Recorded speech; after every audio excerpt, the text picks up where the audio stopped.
né? Segundo as tradições, a terça-feira santa, ela é o dia das reflexões, dos estudos, das pregações, né? Porque se a gente for pesquisar, a gente vai ver que o domingo de Ramos é a entrada de Jesus em Jerusalém, né? A entrada triunfal, que ele chega montado no jumento, para cumprir as profecias, né? Se eu não me engano, do profeta Isaías, né? Que diz que ele teria que entrar num jumento parido na cidade e tal. Então ele mandou buscar um jumento e entrou em Jerusalém. Isso foi o domingo de Ramos, né? É o que a gente celebrou anteontem, né? A segunda-feira, quando ele chegou em Jerusalém, ela é mencionada como o dia que ele expulsou os vendilhões do templo. Ele entrou no templo de Jerusalém e disse: aqui é a casa de meu pai, vocês estão deturpando a finalidade da casa do meu pai, e expulsa os vendilhões. Isso foi a segunda-feira. A terça é o dia que ele se dedica aos ensinamentos, às pregações no templo e nos locais que ele vai falando para o povo. Então, ele está em Jerusalém pregando para aquelas pessoas de Jerusalém, né? Essa é a terça-feira, é hoje, né? A terça-feira da Semana Santa. Quarta-feira é o dia da traição, é o dia da trama, né? É o dia que Judas vai começar a buscar os acordos para poder entregar Jesus, né? A quinta-feira ele faz a última ceia, é o dia do lava-pés, é o dia que ele vai celebrar com os apóstolos e revela que será entregue. É a quinta-feira santa, é o dia da última ceia, né? A sexta-feira santa é o dia da crucificação, é o dia da paixão de Cristo, a sexta-feira da paixão, porque é o dia que ele é crucificado, né? O sábado é um dia de oração, é um dia de vigília, é um dia de espera, porque ele disse que ressuscitaria ao terceiro dia.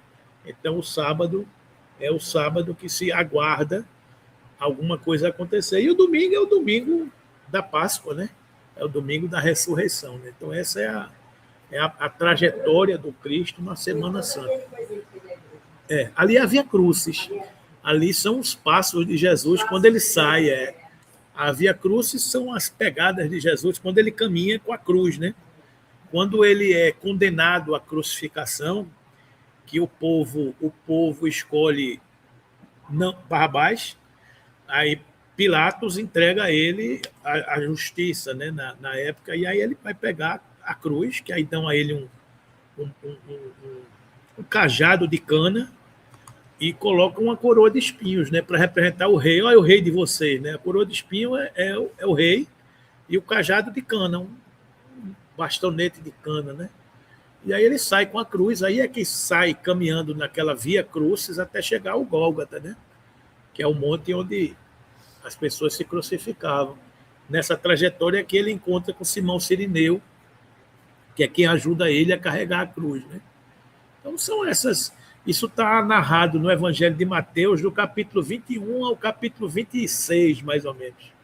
É essa informação do que aconteceu nesse período. Do capítulo 21 ao capítulo 26 de Mateus, está relacionado tudo isso que eu estou falando aqui. A nossa homenagem ao nosso Mestre Jesus, que passou por tudo isso para nos ensinar, né? Mas vamos em frente. Hoje, a gente está aqui estudando as instruções dos Espíritos, nesse capítulo, Bem-aventurados os brandos e pacíficos, e vamos estudar um pouquinho essa passagem da paciência, que é algo muito pertinente aos dias atuais que a gente está vivendo, né? Paciência, né? Então, o que esse espírito amigo que mandou essa mensagem de Havre, 1862, nos diz é que a dor é uma bênção que Deus envia aos seus eleitos. Portanto, não vos aflijais, pois quando sofrerdes, antes bendizei a Deus, bendizei de Deus onipotente, que pela dor neste mundo vos marcou para a glória dos céus. Ou seja, de novo, essa é uma reflexão para quem compreende a vida do espírito. Uma frase dessa, para quem não sabe-se espírito, a pessoa não vai concordar. Que conversa, eu nasci para sofrer, Eu não estou gostando dessa conversa, não. Então, quando você entende sob a ótica do espírito, o espírito diz, olha, a dor é uma bênção. A dor é uma oportunidade de resgatar e de pagar seus débitos. A justiça das aflições. Ela fala da justiça das aflições pelas causas atuais e pelas causas passadas. Então, a dor como refrigério da alma, como oportunidade de elevação, como oportunidade de expurgo, é uma bênção para podermos quitar os nossos débitos. Esse é o propósito. A dor é uma oportunidade, é uma bênção que Deus envia a seus eleitos. É o carnê. Então, a gente está com o carnezinho quitando, né? É verdade que de vez em quando a gente quer prorrogar, quer suavizar as prestações, alongar o perfil da dívida. Eu estou pagando em 10 parcelas, não dá para ser em 20, não. Então a gente vai, porque está pesado. Eu não estou suportando carregar esse peso, mas é importante a gente saber que nós temos contas a ajustar. Então, quando a gente olha com essa perspectiva de que somos devedores, isso não quer dizer que nós somos sofredores. Não. Nós somos pessoas, nós somos almas que estão, digamos assim, a caminho da luz. Estamos caminhando. Sabermos que estamos caminhando e que temos que nos livrar do peso é uma bênção. Essa compreensão, essa visão, não como castigo, mas como oportunidade, como necessidade de expurgo de nossa alma. É nos colocarmos a favor da correnteza, é nos colocarmos entendendo a oportunidade de expurgar, é nos sentirmos felizes por quitar uma dívida. Então é nesse sentido que ele nos diz, a dor é uma bênção. Não vos aflijais, pois quando sofrerdes, antes bendizer a Deus onipotente, que pela dor neste mundo vos marcou para a glória do céu. Ou seja, estou te dando a oportunidade de jogar o jogo, porque logo depois vem a bonança. Após a tempestade, vem a bonança. Né? Sede pacientes. A paciência também é uma caridade. E deveis praticar a lei de caridade ensinada pelo Cristo, enviado de Deus.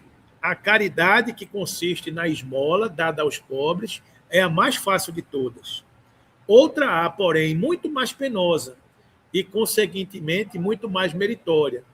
A de perdoarmos aos que Deus colocou em nosso caminho para serem instrumentos do nosso sofrer e para nos porem à prova a paciência. Então, veja o que o Espírito diz aqui. A caridade de perdoar aos que Deus colocou em nosso caminho. A assertiva do Mestre de dizer amai aos vossos inimigos é nesse sentido. É no sentido de oportunizar o reencontro de almas que se feriram, que se magoaram. Então, se em algum momento da minha trajetória, enquanto espírito, eu feri ou fui ferido, num dado momento eu vou me reencontrar com ele, porque nada na terra passará sem que tenha sido pago o último ceitio. Então, a oportunidade de me reencontrar com ele, enquanto estamos a caminho com ele, enquanto estamos a caminho, porque ambos estamos a caminho da luz. Então, se eu fui oportunizado me reencontrar com a alma que eu feri ou que fui ferido, é uma bênção. E se ele está ali testando a minha paciência, a minha tolerância, a minha capacidade de perdoar, eu tenho que agradecer. Então, a gente vai na academia para cuidar da musculatura corporal. Você vai cuidar da musculatura dos membros inferiores, dos membros superiores, para cuidar do corpo. É a academia do corpo. A academia do espírito, para criar musculatura espiritual, é a encarnação. Então, a gente está na encarnação matriculado na academia do espírito, porque é a bênção de encontrar aqueles que ferimos ou que nos feriram em nosso caminho para serem instrumentos do nosso sofrer e para porem à prova a nossa paciência. É o teste, é a carga que você está suportando. Né? Então, você diz, eu vou caminhar 2 quilômetros. Não, mas eu consigo caminhar 3. Coloque mais um pouquinho de carga Aí você caminha 3. Ah, eu vou me encontrar com esse espírito, mas esse espírito eu pisei no pé. Não, esse eu posso suportar. Pode botar ele junto de mim e eu junto dele, porque foi só um pisão no pé. Aí a gente coloca, ele só olha, mas tem um que tu arrancasse um dedo e ele tem um pouquinho mais de raiva de tu. Tem outro que tu roubasse as coisas dele. Tem outro que tu traísse a mulher dele. Tem outro que tu matasse. Tem outro que tu acabasse com a vida. Ou seja, a carga vai aumentando um pouquinho. E a gente não sabe, na nossa trajetória espiritual, o que foi que a gente fez. E não sabe a capacidade da musculatura espiritual que você tem. Porque se você é uma alma treinada, é uma alma preparada, pode vir 10 quilômetros, 15, meia maratona, uma maratona que você suporta, porque você tem uma musculatura preparada. Você tem um condicionamento físico preparado. É a mesma coisa do condicionamento moral, do condicionamento espiritual. Almas mais elevadas são almas que já passaram por todas essas circunstâncias, né? Então, elas estão ali tirando de letra as provas, porque eles entendem da necessidade de passar por isso. Então, perdoar aqueles que Deus colocou no nosso caminho como instrumento do nosso sofrer e para serem prova a nossa paciência. Ou seja, ele pode ser, ao mesmo tempo, alguém que veio resgatar algo que eu fiz, ou seja, eu tenho que resgatar. Ou pode ser alguém que vai colocar prova, porque eu estou dizendo, eu vou correr a maratona. Aí o cara disse, Sônia, tu aguenta correr uma maratona? Eu digo, eu aguento. Tá bom, vamos testar? Aí bota tu para correr 30 quilômetros. Se você conseguir correr os 30 quilômetros, ele diz, tudo bem, correu 30, mas a maratona é 42. Eu vou botar você para correr 35, ou seja, você está provando a capacidade que você tem de fazer mais, de seguir mais adiante. Então, expiações e provas é espiar em relação ao passado e provar em relação ao futuro. Como estamos submetidos à lei do progresso, estamos sempre numa marcha ascendente. Então, estamos todos os dias nos superando. Então, é o corredor de prova de 100 metros que todo dia ele quer baixar 1/10 de segundo para melhorar seu tempo, para se superar. Então, é a condição espiritual. Todo dia eu quero fazer um pouco mais. Então, para certos tipos de espírito, somente com muito jejum e oração.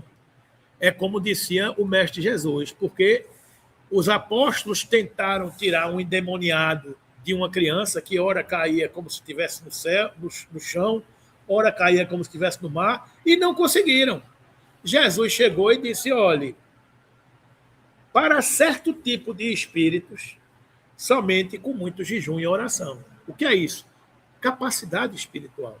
Somente para almas mais preparadas e mais condicionadas moralmente que têm condições de fazer isso. Ou seja, quanto mais a gente evolui, mais a gente consegue superar as adversidades, porque somos almas mais preparadas. Então, é agradecer a Deus as oportunidades das almas que ou nos fazem pagar o que devemos, ou nos testam em relação às coisas que precisamos crescer, que precisamos evoluir.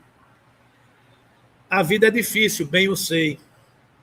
Compõe-se de mil nadas, que são outras tantas picadas de alfinetes, mas que acabam por ferir. Se, porém, atentarmos nos deveres que nos são impostos, nas consolações e compensações que, por outro lado, recebemos, havemos de reconhecer que são as bênçãos muito mais numerosas do que as dores. Ou seja, dificuldades existem, mas também existe muita luz. A gente está mergulhado, muitas vezes, em sombras, mas adiante e, ao mesmo tempo, há muita luz. Então, a gente tem que observar as compensações que o Cristo permanentemente nos oferece. O tempo todo a gente é beneficiado. O tempo todo a gente recebe a oportunidade de estar sendo ajudado, né? O fardo parece menos pesado quando se olha para o alto do que quando se curva para a terra, a fronte. Ou seja, é mais fácil a gente estar observando o lado bom do que estar olhando o lado ruim. Ou seja, a gente ser uma pessoa positiva, que está sempre vendo o copo meio cheio, do que está reclamando do copo meio vazio, né? Então, só esse copo está meio vazio. Se eu puxa vida, que bênção, esse copo está meio cheio. Ou seja, é mais suave quando a gente olha e vê as coisas boas que Deus nos oferece. É mais tranquilo, nos fortalece mais a alma quando a gente percebe o quanto de coisas boas a gente recebe, né? Então, é o que ele está dizendo aqui. Coragem, amigos. Tendes no Cristo o vosso modelo. Coragem é uma palavra que a gente tem que se dizer todos os dias quando estamos enfrentando essa travessia, né? Coragem, coragem. Tendes no Cristo o vosso modelo. Mais sofreu ele do que qualquer de vós, e nada tinha que se penitenciar, ao passo que vós tendes de espiar o vosso passado e de vos fortalecer para o futuro. Jesus é um espírito perfeito há 4,6 bilhões de anos, é um espírito puro. Mas ele veio para nos mostrar o caminho, e ele não tinha nada que se penitenciar. Ele não tinha conta a ajustar, e ele não tinha o que provar, porque ele já está no topo da escala espiritual, pelo menos desse órgão. Mas mesmo assim ele enfrentou a adversidade, passou pelos passos da Via Crucis, que a gente acabou de se lembrar aqui no início, né? Esta sexta-feira da Paixão. Então, Jesus escolheu 12 apóstolos diferentes, almas completamente diferentes. Pedro tinha um temperamento, Tomé tinha outro, Tiago, maior, tinha outro, João tinha outro, Mateus tinha outro. Cada apóstolo, Judas tinha uma outra personalidade. Jesus não escolheu iguais. Jesus escolheu almas, mas habilitou a todas. E sabia o que esperava de todas. Então, esse é o papel, é um exemplo que Jesus nos dá quando ele nos coloca, muitas vezes, numa situação de liderança, de condução de um rebanho, para a gente entender o perfil de cada ovelha daquele rebanho. E entender cada um deles. Ele sabia que Judas iria traí-lo. No Getsemane, quando Judas chegou, ele fez: faça o que você tem que fazer. Ele já sabia, porque era uma alma preparada para atravessar esse deserto. Mas não quer dizer que a gente não vai titubear, porque ele também titubeou quando chegou para orar no horto. Ele pediu a André, Tiago e João para vigiarem e ele foi orar. E quando ele foi orar, ele dizia que a carne é fraca, o espírito está preparado, mas a carne é fraca. Então, ali ele chegou e disse: ó Pai, livra-me desta hora. Porque a carne estava reclamando a dor que ele iria passar. Porque dentro de instantes iriam chegar ao Gólgota. Dentro de instantes iria chegar a legião dos soldados romanos, da igreja, do templo, para pegá-lo e condená-lo e levar à crucificação.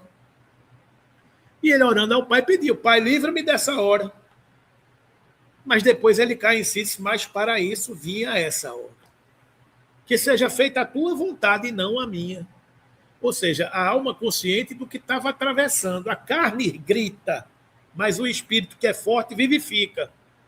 Muitas vezes é o que acontece com a gente. A gente sucumbe, a gente cai, a gente tem dores, a gente tem dificuldade. É quando ele diz aqui: coragem, amigos. Tende no Cristo o vosso modelo. Tende no Cristo o guia,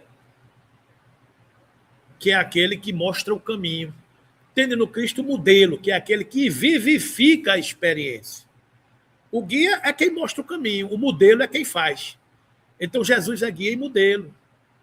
E ele disse aos apóstolos: ei, não se aflijam, porque eu vou vos esperar. Eu vou adiante de vocês para Galiléia. Então a gente falou aqui, sexta-feira da paixão, crucificado. Sábado de aleluia, esperança, expectativa. Domingo de ressurreição, domingo de Páscoa, ele vence a morte e segue adiante para a Galileia. Disse aos seus apóstolos, eu já fui na frente, estou esperando vocês lá. E foi lá que os apóstolos seguiram para a Galileia e viram Jesus aparecer em espírito. E ali ele delegou a tarefa deles saírem pregando o evangelho. Então, tendes no Cristo o vosso modelo. Ele segue adiante de todos nós. E estamos na carne para passar por todos esses padecimentos. É a nossa via crucis.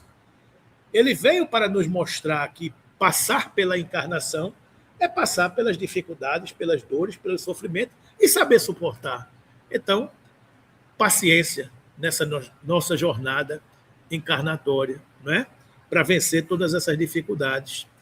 E algumas frases e citações que a gente traz quando diz que a paciência é a fortaleza do débil e a impaciência é a debilidade do forte.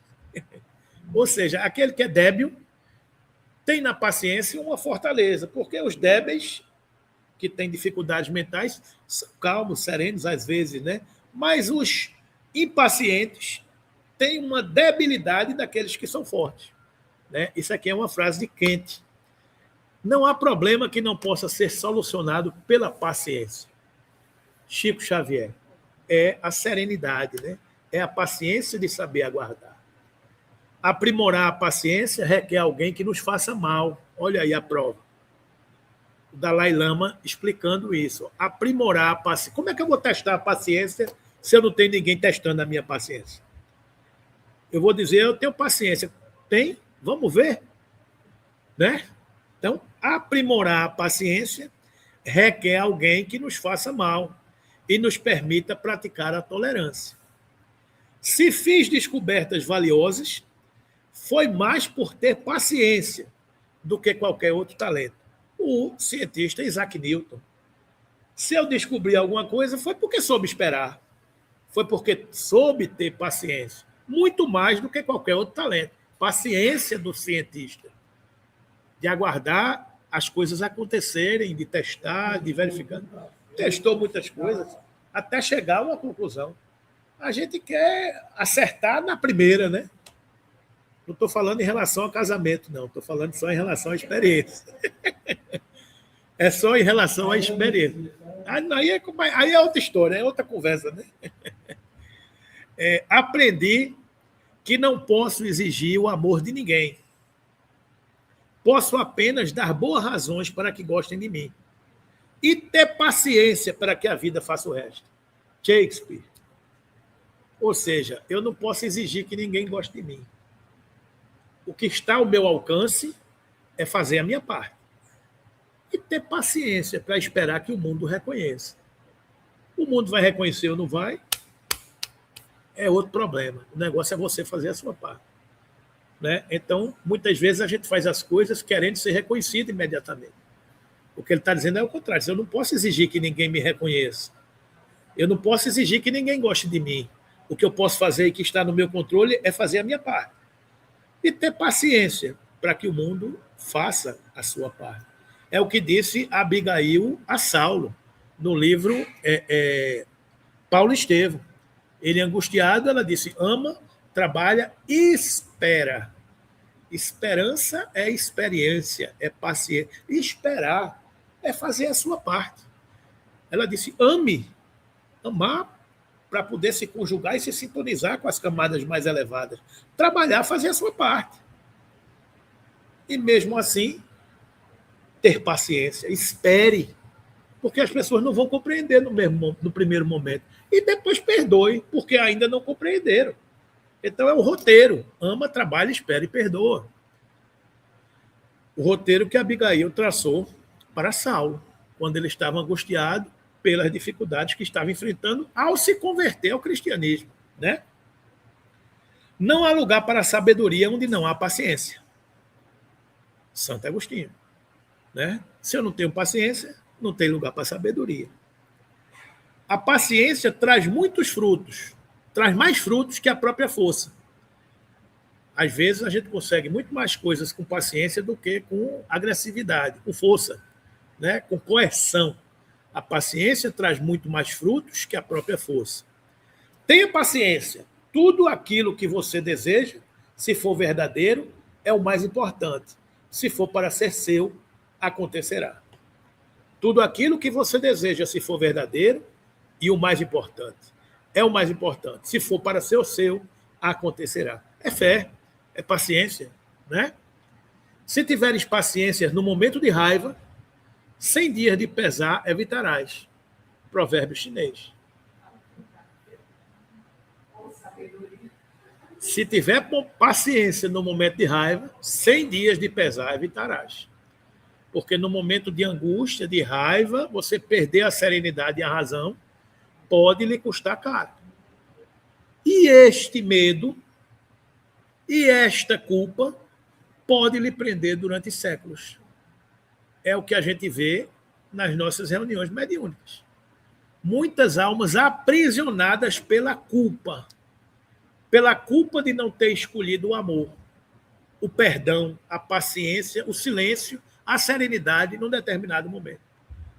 É outra frase que diz Pitágoras, cala-te ou diga algo que valha mais do que o silêncio. Então, tantas vezes a gente está tentado de dizer umas poucas e boas, porque nós somos assim, né? Aí levanta logo o dedo assim, né? Vou dizer umas poucas e boas. Cala-te ou diga algo que valha mais do que o silêncio.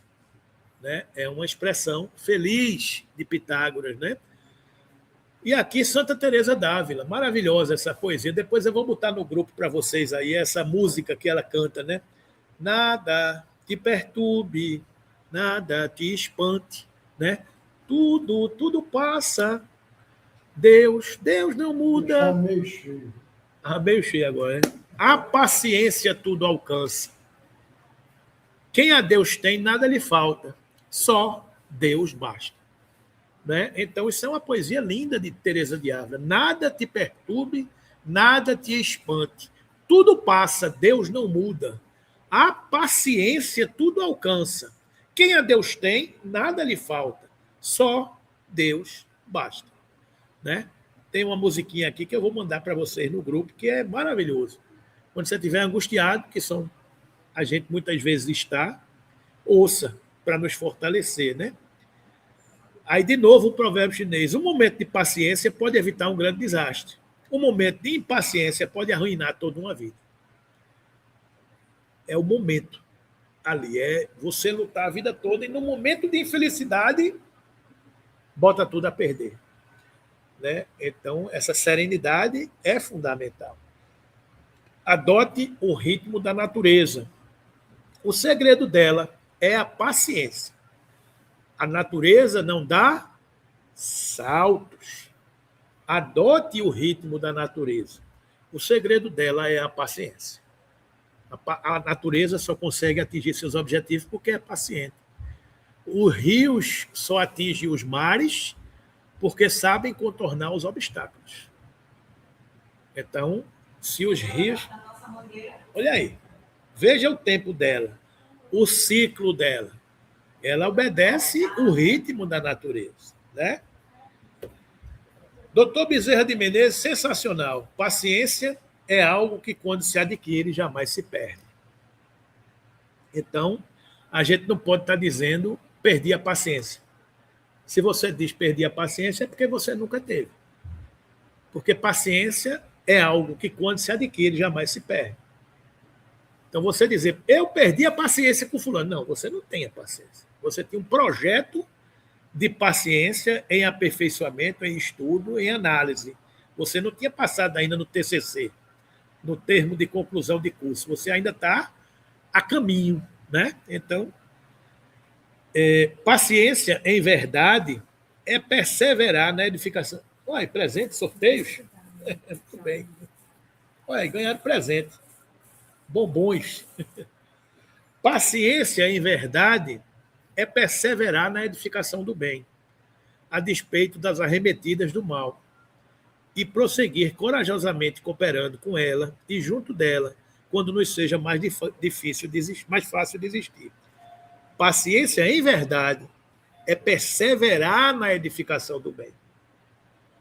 Perseverar, coragem para seguir fazendo o bem, a despeito das arremetidas do mal. Ou seja, nós somos testados todos os dias. Se tu é bom mesmo, eu vou ver se tu é bom mesmo. Aí fica testando, né? E prosseguir corajosamente, cooperando com ela e junto dela, quando nos seja mais fácil desistir. Porque, às vezes, o caminho da deserção é o mais fácil. Porque o mundo está torcendo que a gente seja o mundo. Mas o mundo quer que a gente seja favorável às portas largas. Difícil é a escolha das portas estreitas, né? Então, meus irmãos, é isso. A paciência é esse convite a essa serenidade, é esse convite a enfrentar o homem velho, é essa bênção que Deus nos dá para a gente enfrentar os nossos dissabores, as nossas mágoas, as nossas dificuldades, e é um caminho que nos fortalece o espírito para seguir adiante, né? Então, é agradecer a Deus essas oportunidades. Na próxima semana, a gente vai entrar com obediência e resignação, que é um outro estudo referente a saber ouvir, a saber se resignar, a saber entender os convites dos espíritos nos chamam, porque muitas vezes a gente não é obediente nem resignado. A gente recebe os conselhos e não quer ouvi-los. Então, essa frase é nesse sentido. Obediência e resignação. A mensagem de obediência e de resignação é quando Jesus... Eu vou ler logo para vocês, que a gente já deixa passado aqui esse texto, quando ele diz: a doutrina de Jesus ensina em todos os seus pontos a obediência e a resignação. Duas virtudes companheiras da doçura e muito ativas, se bem os homens erradamente as confundam com a negação do sentimento e da vontade.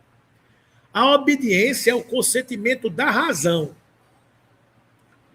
Eu sou obediente porque o meu juízo manda que eu seja obediente. E a resignação é o consentimento do coração. Eu sou resignado porque o meu coração está preenchido daquilo que eu devo fazer, que eu devo seguir. É mente e coração. Obediência, resignação. Forças ativas, ambas porquanto carregam o fardo das provações que a revolta insensata deixa cair. O pusilânime não pode ser resignado. O malfeitor, o mau caráter não pode ser resignado porque o coração dele não permite. Do mesmo modo que o orgulhoso e o egoísta não pode ser obediente, porque ele não quer obedecer a ninguém.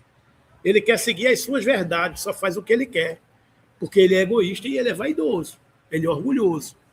Jesus foi a encarnação dessas virtudes que a antiguidade material desprezava. Ele foi obediente e ele foi resignado para suportar tudo aquilo que ele passava, sabendo que ele iria passar e não precisava passar. Ele veio no momento em que a sociedade romana perecia dos desfalecimentos da corrupção. Ou seja, o caos também estava instalado naquele momento. Veio fazer que no seio da humanidade deprimida brilhassem os triunfos do sacrifício e da renúncia carnal. Ele é guia, porque mostra caminho, e ele é modelo, porque ele vivenciou. Ele não disse como era apenas, ele viveu, não é? Cada época é marcada assim, com o cunho da virtude ou do vício que a tem de salvar ou perder. Nós vivemos ciclos, nós vivemos recortes de tempo e de espaço. Em cada época temos os nossos desafios. A virtude da nossa geração é a atividade intelectual, é a evolução tecnológica, é uma virtude a gente ter avançado nesse campo. Mas o nosso vício é a indiferença moral. É o que o espírito Lázaro está dizendo aqui. O nosso vício é a nossa indiferença moral. Digo apenas a atividade porque o gênio se eleva de repente e descobre por si só horizonte que a multidão somente mais tarde verá. Ou seja, o gênio consegue enxergar na frente de todo mundo. A atividade intelectual é o coletivo, enquanto que a atividade é a reunião dos esforços de todos para atingir um fim menos brilhante, mas que prova a elevação intelectual de uma época. Ou seja, a época da gente é evoluída cientificamente, não resta dúvida, mas somos indiferentes moralmente. Somos ainda uma civilização evoluída intelectualmente, mas ainda atrasada moralmente, por todos os vícios e paixões que ainda carregamos. Submetei-vos à impulsão que vimos dar aos vossos espíritos. Olha aí. A instrução dos espíritos superiores, que são a alma dos homens que já viveram na Terra. Eles vêm para nos aconselhar. Submetei-vos à impulsão que vimos dar aos vossos espíritos. Obedecei à grande lei do progresso, que é a palavra da vossa geração. Ai do espírito preguiçoso, ai daquele que cerra o seu entendimento. Ai dele, porquanto nós que somos os guias da humanidade em marcha, ou seja, são os irmãos que estão na frente.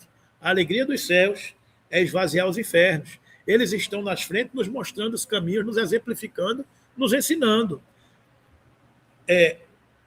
Nós que somos os guias da humanidade em marcha, lhe aplicaremos o látego e lhe submeteremos à vontade rebelde por meio da duplação do freio e da espora.